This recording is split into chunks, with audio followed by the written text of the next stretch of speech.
اس وقت سب سے بڑا مسئلہ وقف ترمیمی بل کا ہے۔ میرا یہ جی چاہتا تھا کہ اس سلسلے میں حکومت جن بیساکھیوں پر چل رہی ہے، بہار اور چندرا بابو نائیڈو، میں ان کو دعوت دوں اور وہ جمعیت علماء ہند کی دعوت کو قبول کریں۔ مسلمانوں کے جذبات اس مسئلے سے کتنا جڑے ہوئے ہیں وہ اپنے بنگلوں میں، بالا خانوں میں اور اسمبلی کے ہالوں میں بیٹھ کر کبھی نہیں سمجھ سکتے۔ اگر وہ عبرت اور نصیحت لے سکتے ہیں تو آج مسلمانوں کا یہ جم غفیر انہیں بتا سکتا ہے کہ وقف ترمیمی بل اور جو حالات ملک میں پیش آ رہے ہیں، مسلمان کا دل و دماغ کیا سوچ رہا ہے اور کس طرح ان حالات کو اپنی آنکھوں سے دیکھ رہا ہے، مگر یہ بات نہیں ہو سکی۔ پھر بھی میں نائیڈو جی کا شکریہ ادا کرتا ہوں، اور اس لیے کہ بی جے پی حکومت اصل یہ ہے کہ ملک میں ملک کے بسنے والوں نے ہرا دیا اس کو، ان حالات کو ملک نے قبول نہیں کیا، لیکن اپنے دو اتحادیوں کی بیساکھی کے اوپر بی جے پی گورنمنٹ بیٹھی ہے۔ ان میں بڑی مضبوط بیساکھی چندرا بابو کی ہے اور ایک بہار کے اندر ہے۔ میں نے دعوت نامہ بھیجا، لیکن انہوں نے معذرت کر دی، لیکن اپنی پارٹی کے نائب صدر نواب جان صاحب کو بھیجا یہاں۔ میں اسے بھی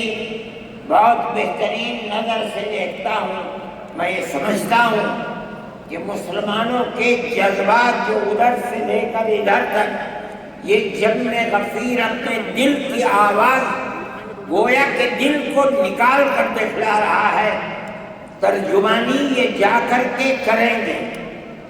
اس لیے کہ جب تک ہمارا ماننا یہ ہے کہ اگر کوئی آگ لگتی ہے مسلمانوں کے جذبات پر، اگر وقف ترمیمی بل پر آگ لگتی ہے، تو جو بیساکھی جس پر ملک چل رہا ہے اس کی ذمہ داری اتنی ہی اس پر بھی پڑے گی جتنی ذمہ داری مرکز میں بیٹھی ہوئی طاقت پر پڑے گی۔ یہ بیٹھے ہوئے میں ان کی تشریف آوری پر شکریہ ادا کرتا ہوں، اور میں سمجھتا ہوں کہ مسلمان کے یہ جذبات وہاں تک پہنچیں گے، اور جمعیت علماء نے یہ وہاں کی جمعیت کے ذمہ دار بیٹھے ہوئے ہیں۔ ہم نے طے کیا ہے کہ ہم اس مہینے کے آخر میں یا دسمبر کے شروع میں، کیا تاریخ ہے، 1 دسمبر یا 15 دسمبر کو ہم وہاں بھی جمعیت علماء کی طرف سے کڑپا میں، جو چندرا بابو نائیڈو کا وطن ہے، ہم وہاں انشاءاللہ 5 لاکھ مسلمانوں کو جمع کریں گے اور اپنے دل کے احساس کو ان کے سامنے رکھیں گے۔ ہم جس طرح اس مسئلے کے اندر ملک کی موجودہ مرکزی حکومت کو ذمہ دار سمجھتے ہیں، اگر خدا نخواستہ یہ قانون پاس ہوا تو وہ بیساکھی جن کے اوپر یہ بیٹھ کر حکومت کر رہے ہیں وہ بھی اس ذمہ داری سے سبکدور نہیں ہو سکتے۔ میں اپنے ان جذبات کے ساتھ نواب جان صاحب کا خیر مقدم کرتا ہوں۔ یہ نائیڈو جی کے نائب ہی سمجھیے، ان کی پارٹی کے نائب ہیں، اور مولانا خالد صاحب مسلم پرسنل لا بورڈ کے صدر ہیں، مولانا کا تعلق بھی تشریف رکھتے، ان تمام مسائل سے ہے جو مذہبی مسائل ہیں اور مسلمانوں کے خلاف اٹھائے جاتے ہیں۔ حضرت مولانا کی تقریر بھی آپ اس موضوع پر سنیں گے،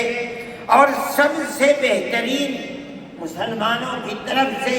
اس بل کے خلاف جو چیئرمین کے سامنے اور مجلس کے سامنے اس مدعا کو رکھنے والے ہیں، وہ ہمارے ورکنگ کمیٹی کے ممبر اور سپریم کورٹ کے وکیل ہیں، وہ بھی آپ کے سامنے آئیں گے، اور میں ان سے یہ کہوں گا کہ وہ اس بل کے اندر کیا کیا وہ زہر پڑا ہوا ہے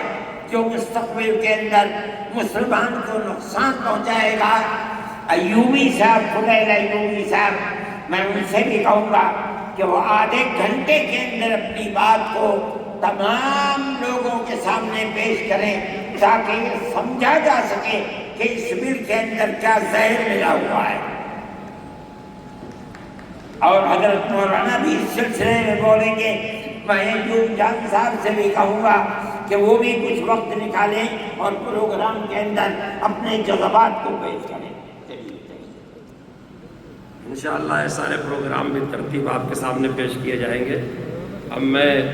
اصلاح معاشرے کے موضوع پر خطاب کرنے کے لیے